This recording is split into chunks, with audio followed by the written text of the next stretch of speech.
Negeri ini telah menjadi sorotan internasional karena dikenal sebagai salah satu negara yang memiliki tingkat korupsi yang tinggi. Kasus-kasus korupsi yang muncul di Indonesia terus menjadi perhatian publik dan menjadi bahan pembicaraan di media massa. Dari korupsi dalam bentuk kecil seperti pungutan liar, hingga korupsi dalam skala besar seperti IKTP, Mega Project, dan Bank Senturi. Lalu, bagaimana nasib bangsa Indonesia saat ini? Kami dari kelompok 2 yang beranggotakan Faisal Gibran, Yohanes Ignatius, Dylan Edward Williams, Muhammad Ziaul Haq, Aisyah Anelia, Marina Azahra, dan Denadia Rafa Wardana ingin menyampaikan materi yang berjudul Korupsi, Kanker yang Menggerogoti Integritas Bangsa.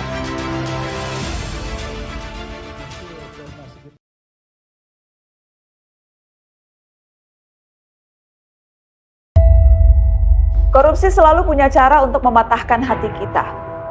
Jujur saya terkejut mendengar KPK menangkap pejabat publik dengan reputasi baik, Nurdin Abdullah, Gubernur Sulawesi Selatan, karena dugaan suap proyek infrastruktur. Nurdin Abdullah terkenal karena Korupsi adalah sebuah masalah yang sudah sangat lama menghantui Indonesia dan telah merugikan negara dan masyarakat secara signifikan. Namun, dalam beberapa tahun terakhir, Indonesia terus berupaya untuk memberantas korupsi dan membangun tata kelola pemerintahan yang lebih baik. Dalam video ini, kita akan membahas bagaimana Indonesia berusaha untuk menjadi negara yang lebih bersih dan bebas korupsi.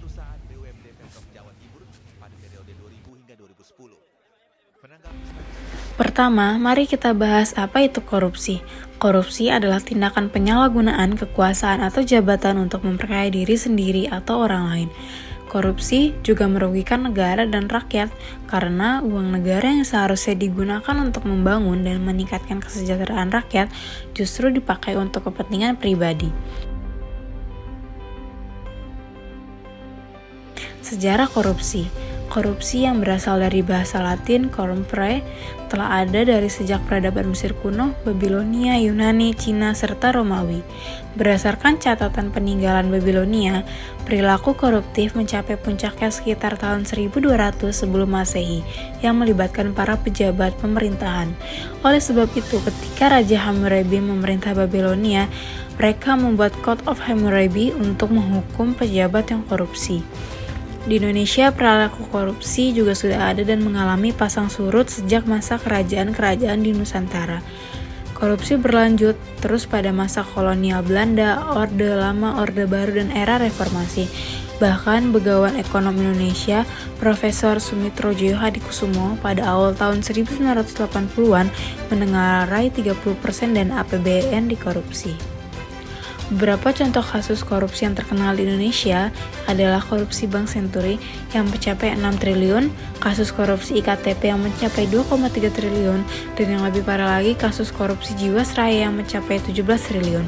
Kasus korupsi ini melibatkan pejabat negara dan pengusaha yang saling bekerja sama untuk memperkaya diri sendiri dengan mengobarkan kepentingan negara dan rakyat.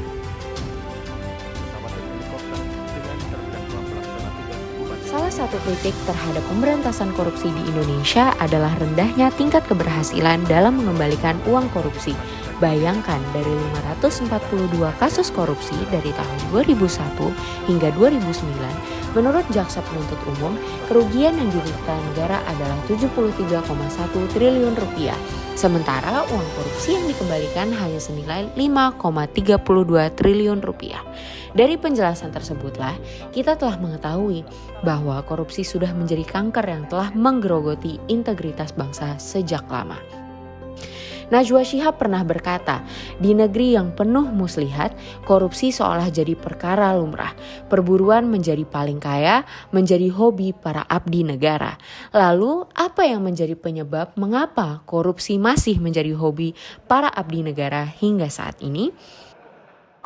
Hidup rakyat Papua. Gone Theory yang dikemukakan oleh Jack Bellone dalam bukunya The Accountant Handbook of Fraud and Commercial Crime menjelaskan bahwa faktor yang menyebabkan terjadinya kecurangan meliputi greeds, opportunities, needs, dan exposures sangat erat kaitannya dengan manusia saat melakukan kolusi dan korupsi. Keserakahan atau greeds berkaitan dengan adanya perilaku serakah yang secara potensial ada dalam diri seseorang.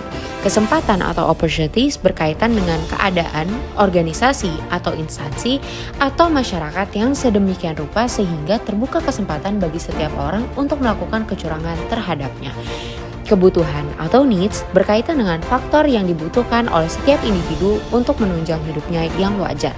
Dan yang terakhir, pengungkapan atau exposures berkaitan dengan tindakan atau konsekuensi yang dihadapi oleh pelaku kecurangan apabila diketahui telah melakukan kecurangan. Oh pasti harus itu, bukan potensi, harus korupsi, paham nggak?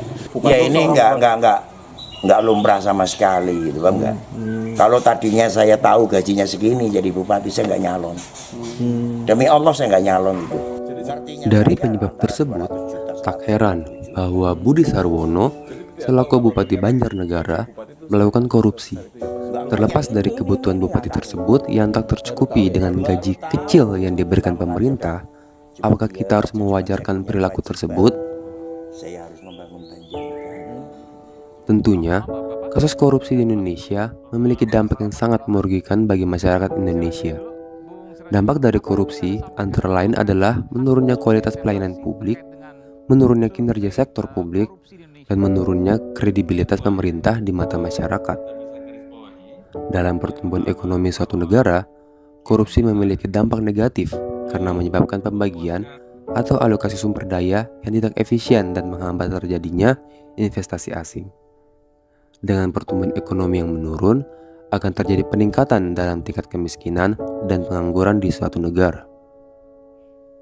Selain itu, infrastruktur negara dapat terkena imbasnya karena dana yang seharusnya digunakan untuk memperbaiki infrastruktur justru dikorupsi atau disalahgunakan, sehingga pembangunan tidak akan terjadi secara maksimal dan infrastruktur tersebut tidak dapat dinikmati dan digunakan oleh masyarakat dengan baik. Korupsi juga membuat masyarakat tidak mendapatkan pelayanan publik yang memadai karena dana yang digunakan untuk pelayanan publik seperti kesehatan, pendidikan, dan transportasi justru digunakan untuk kepentingan pribadi atau dikorupsi. Pastinya, hal tersebut mampu menurunkan kredibilitas pemerintah dan menimbulkan rasa tidak percaya dari masyarakat terhadap pemerintah. Akibatnya, dapat terjadi konflik politik yang berkepanjangan. Bahkan, berita terbaru menunjukkan bahwa pada Kamis 16 Maret 2023 pagi, dilakukan gelar aksi oleh 100 emak-emak yang membacakan 6 tuntutan kepada Presiden Joko Widodo dan lembaga anti korupsi. Kondisi seperti ini, jelas generalisasi birokrasi ASN, khususnya di kementeriannya, agar revolusi mental tetap di relnya. Revolusi struktural di Kementerian Keuangan harus dilakukan, dari kata dapat dilakukan hanya kepada 1-2 orang yang selama ini sudah saja. Semuanya harus bisa secara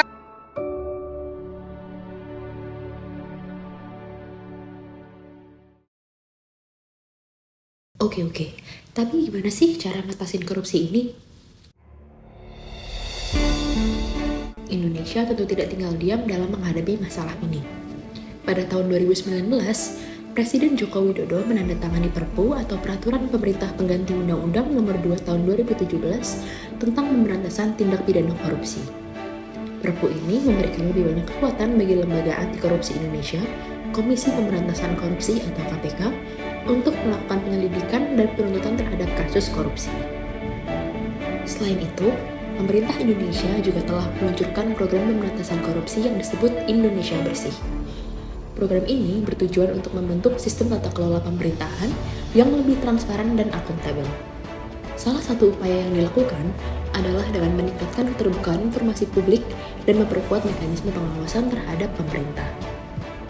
Tidak hanya itu, Indonesia juga telah memperkuat kerjasama internasional dalam pemberantasan korupsi. Indonesia telah menjadi anggota konvensi PBB melawan korupsi dan telah menandatangani sejumlah perjanjian kerjasama bilateral dengan negara lain untuk memperkuat penegakan hukum. Dalam upaya mencegah dan mengatasi kasus korupsi di Indonesia, tentunya peran kita sebagai masyarakat juga sangat penting. Kita dapat menjadi bagian dari gerakan anti korupsi dengan melaporkan kasus korupsi yang kita ketahui, serta dengan memilih pemimpin yang bersih dan tidak terlibat dalam kasus korupsi. Kita harus selalu memperjuangkan dan mempertahankan nilai-nilai moral yang baik dan integritas dalam kehidupan sehari-hari. Saat terjadi pelaksanaan program pemerintah seperti pembangunan infrastruktur dan distribusi bantuan sosial, masyarakat dapat turut mengawasi penggunaan dana dan memastikan dana tersebut digunakan untuk tujuan yang seharusnya.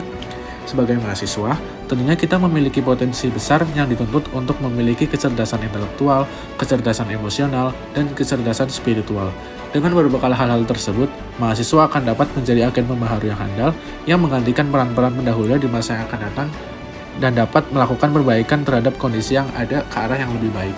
Di sisi lain, mahasiswa juga dituntut berperan untuk melakukan kontrol sosial terhadap penyimpangan yang terjadi terhadap sistem, norma, dan nilai-nilai yang ada dalam masyarakat.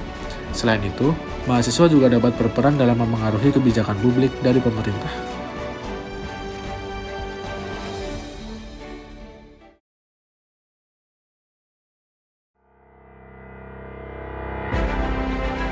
Kasus korupsi di Indonesia memang sangat kompleks dan sulit untuk diatasi. Namun, jika kita semua bersatu dan saling mendukung, kita dapat mencegah dan mengatasi kasus korupsi. Najwa Shihab pernah berkata, banyak anak muda yang tumbang karena korupsi. Mereka lupakan visi dan hanyut pada nikmat duniawi. Apakah generasi selanjutnya masih tetap terjerat dalam gaya korupsi? Apakah pemimpin berikutnya masih bermunculan tikus-tikus berdasi yang menimbulkan ironi? Jawabannya ada di dalam dirimu. Mari kita bersama-sama menjadi bagian dari gerakan anti korupsi dan membangun Indonesia yang bersih dan maju. Karena di pundak pemimpin yang bebas korupsi, disitulah masa depan negeri.